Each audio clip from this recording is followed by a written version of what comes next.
सुप्रभात कक्षा द्वितीय बच्चों, विषय आपका हिंदी प्रथम रिमझिम। तो चलिए आप भी अपनी हिंदी की पुस्तक रिमझिम खोल लीजिए और देखिए इसमें हम अध्ययन कर रहे थे आपके द्वितीय अध्याय भालू ने खेली फुटबॉल।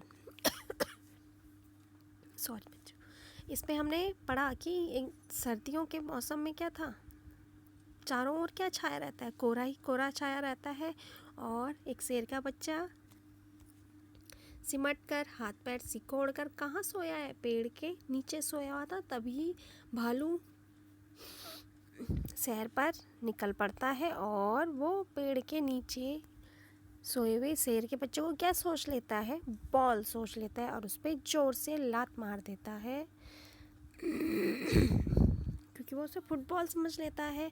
और फिर शेर का बच्चा उछलकर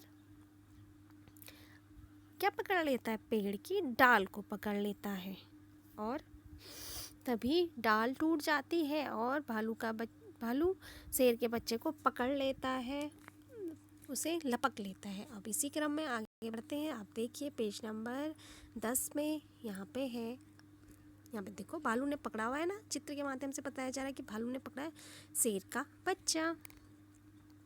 अरे यह क्या, शेर का बच्चा फिर से उछलने के लिए कह रहा है। अब जैसे ही भालू ने शेर के बच्चे को पकड़ा तो शेर का बच्चा फिर से भालू को उछालने के लिए कह रहा है और फिर एक बार फिर भालू दादा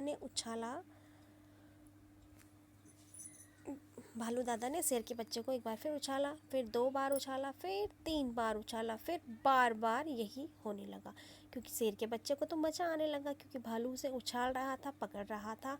इस तरह शेर का बच्चे को मज़ा आ रहा था, उसे तो आनंद आ रहा था क्योंकि कोई उसे उछाल रहा था। फिर है शेर के बच्चे को उछालने में मज़ा आ रहा था, उछलने में मज़ा आ रहा था, परंतु भालू थक कर परेशान हो गया था।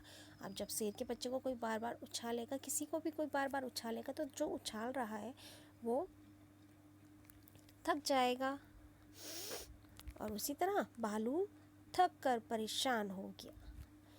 शेर के बच्चे को बार बार उछालकर भालू परेशान हो गया। ओह किस आफत में आ फंसा। फिर भालू कहने लगा, ओह किस आफत में आ फंसा। हम भी कहते हैं ना, जब हम किसी कोई मुसीबत में पड़ जाते तो ओह हम किस आफत में आ फंसे। ये एक मुहावरा है कि किसी मुसीबत में फंस जाना। और फिर 12वीं बार उछालते ही भालू ने घर की ओर दौड़ लगाई और गायब हो गया। और फिर 12वीं बार 12 बार उछालते ही जैसे ही भालू ने शेर के बच्चे को उछाला तो तभी भालू ने भी चालाकी दिखाई और भालू ने अपने घर की ओर दौड़ लगाई और गायब हो गया, मतलब भाग गया, कहीं छुप गया होगा।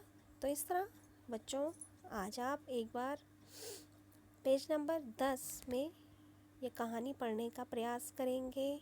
तो चलिए बच्चों आज हम यहीं तक पढ़ेंगे, इससे आगे हम कल पढ़ेंगे। तो चलिए एक बार आप पेज नंबर 10 को पढ़ लीजिए।